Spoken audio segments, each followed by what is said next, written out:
연세대디 메타스퀘어 승규입니다.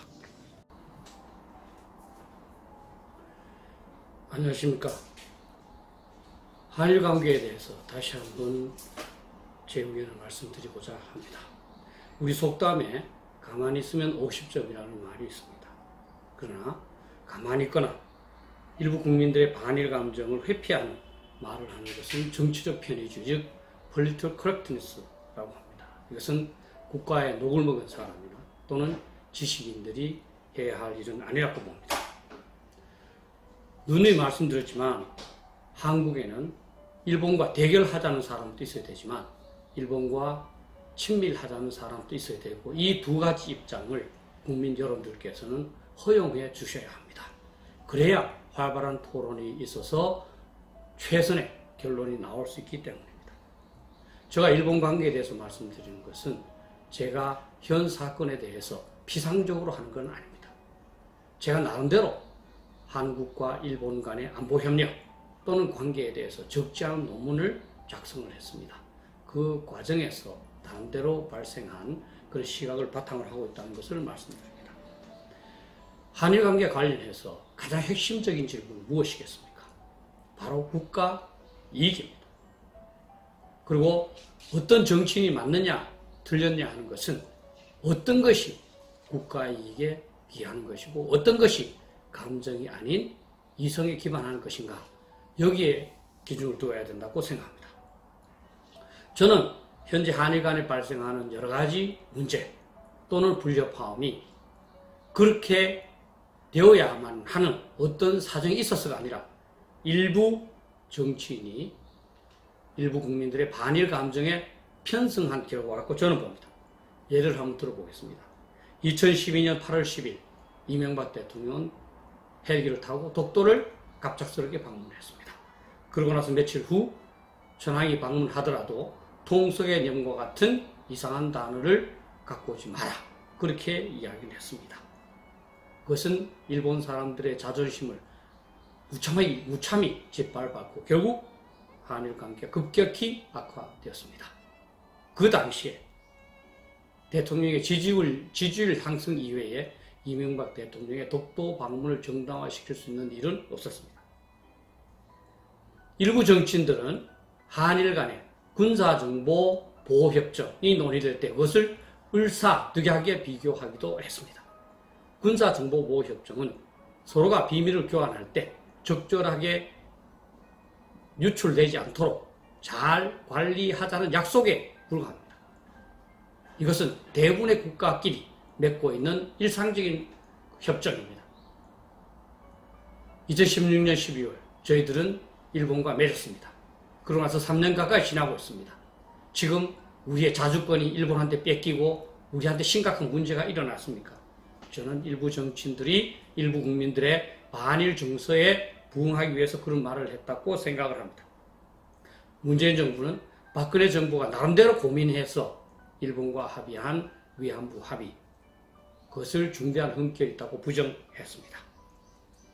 그리고 최근에 과거사 문제가 한일 간에 계속적으로 중요한 이슈가 되고 있습니다. 그것은 우리 국민이 바라서가 아니라 현 정부가 그렇게 하기를 바랍니다. 저는 우리 국민들은 과거를 청산하고 미래로 전진하기를 바라고 있다고 봅니다. 그것은 지금이 아니라 이미 1960년대에 그렇게 결심을 했고 그 덕분에 우리는 경제 발전을 했고 일본과 좋은 관계를 유지해 왔습니다. 그러나 어떤 이유에서인지 모르지만 일부 정치인들이 일부 국민들의 반일 감정을 편승을 해서 그들의 정치적 영향력을 강화하고자 하는 것 같습니다.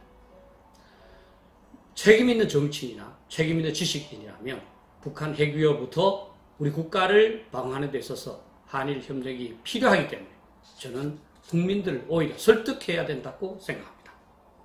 국민들의 반일 감정에 편승하는 정치인, 지식인이야말로 저는 비겁하다고 봅니다. 일본이 수출 규제한 3가지 소재 중에서 에칭가스는 심각한 문제입니다.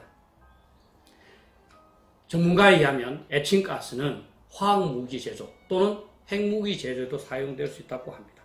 그런데 일본의 여당인 자민당 간사장 대행이 그것이 일본으로 갔다고 의심이 든다. 이렇게 이야기를 했고, 아베 수상도 그것을 나름대로 표현을 했습니다. 정말 근거가 있는지 없는지 저는 우리가 조사를 해봐야 된다고 생각을 합니다. 한국의 일부 선박들은 유엔 경제 제재에도 불구하고 북한에게 석유를 제공하고 석탄을 제공받기도 했고, 그것이 발각이 돼서 억류됐다가 풀려나기도 했습니다.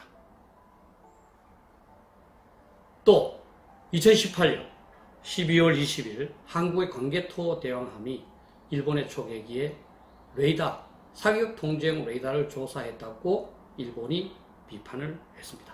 우리는 군대를 믿고 있습니다. 그러나 객관적인 조사는 없었습니다.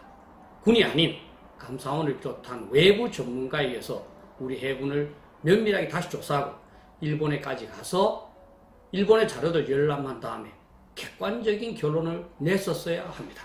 그러고 나서 우리가 잘못됐으면 재발 방지하면 끝날 일입니다. 그런데 이것을 하지 않았기 때문에 지난 6월 1일 날 일본의 방위성이 우리 국방부 장관한테 사과까지도 요구하는 등 아직도 여진이 계속되고 있습니다. 여러분들도 아시다시피 일본에는 독도가 한국 땅이라고 주장하는 사람도 있습니다. 호사카 유지 교수는 한국으로 귀화해서 독도가 한국 땅이라고 주장하고 있습니다. 우리 한국 사람 중에서 독도가 일본 땅이라고 주장하거나 일본에 귀화해서 독도가 일본 땅의 증거를 찾는 사람이 있으며 또 우리가 그것을 허용하는 분위기입니까? 저는 우리가 좀 더 마음을 열어야 됩니다. 진실이 중요하기 때문입니다. 무조건 화만 낼 것이 아니라 냉정하게 사실관계를 조사해서 우리가 잘못이 있는지 없는지를 알고 우리가 잘못 있다면 우리가 고치면 되는 것이고, 그리고 만약에 우리가 잘못이었고 일본이 잘못된 이야기를 했다든지 또는 과장을 했다면 일본한테 명확하게 따져야 할 것입니다. 우리가 우리 스스로에게 근본적으로 물어야 할 질문이 있습니다. 그것은 북한이 핵미사일로 우리를 공격한다고 위협을 해도 과연 일본과는 절대 협력하지 않을 것인가 하는 겁니다. 동북아에서 한국과 일본은 유일하게 핵무기를 보유하지 못하고 있습니다. 그리고 북한의 핵위협에 노출되어 있습니다. 양국은 미국과 동맹을 맺고 있어서 사실은 안보협력을 하지 않는 것이 이상한 상황입니다. 일본에 있는 7개 유해군 후방기지는 미군의 한국 지원 시 절대적으로 필요한 자산입니다. 일부 정치인들의, 일부 국민들의 반일 감정 편승이 한일 간 안보 협력을 이렇게 어렵게 만들고 있습니다. 일부에서는 일본군이 한국에 오는 것을 두려워한다고 합니다. 우리가 그렇게 무기력합니까?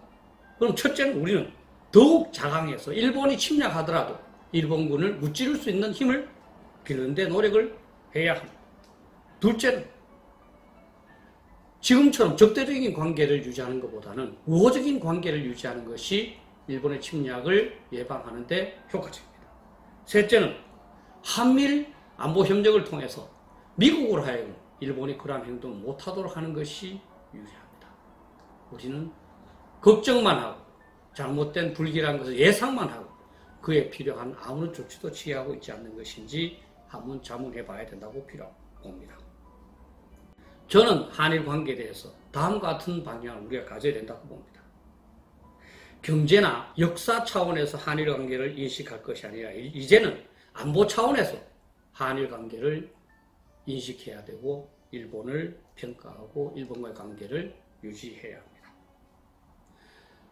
감정에서 벗어나서 국익을 중시하는 실리 중심에서 한일 관계를 추진해야 합니다. 저는 한일 관계가 지금처럼 악화되도록 국민한테 제대로 보고하지도 않고 조치도 취하지 않은 한일 관계 강화에 책임 있는 우리 외교부를 비롯한 그 관리를 조사하고 잘못이 있으면 저는 처벌하고 또 4강 외교의 전문성 있는 사람들로 새롭게 구성할 필요가 있다고 봅니다. 에칭가스의 경우에는 정부의 발표는 믿겠습니다만 그래도 만에 하나를 생각해서 에칭가스를 사용한 기업체를 직접 정부가 감사해서 얼마나 수입했는지, 얼마나 사용했는지, 얼마나 남아있는지, 그리고 그 사용된 양 중에서 외부로 유출된 것이 없는지를 명백하게 조사해서 저는 국민들한테 보고해야 된다고 생각합니다. 한일 관계를 보면서 부끄러운 거지만 사드 배치에 대한 중국의 반대에 대한 우리의 태도와 비교하지 않을 수가 없습니다. 우리는 지금 자존심, 자주권을 중시해서 일본에 대해서 나름대로 강력하게 대응하고 있습니다. 근데 어째서 중국에는 그렇게 하지 않았습니까? 중국이 오히려 더욱 많은 횟수와 기간으로 한국을 침략을 해. 한 번도 사과한 적도 없고 지금 또 너무나 고압적입니다. 저는 반일 감정에 편승하거나 또 일부 친중 일변도로 나가는 정치인에 대해서 우리 국민들께서 표를 주지 않아야 된다고 생각합니다. 또한 지식인 중에서도 국민들에게 듣기 좋은 말을 하거나 국민들에게 나름대로 필요한 말을 하지 않는 사람은 진정한 지식인이 아니라고 저희들이 평가를 해야 합니다. 한일 관계는 어렵습니다. 그러나 가장 중요한 기준은 우리의 국익이어야 합니다.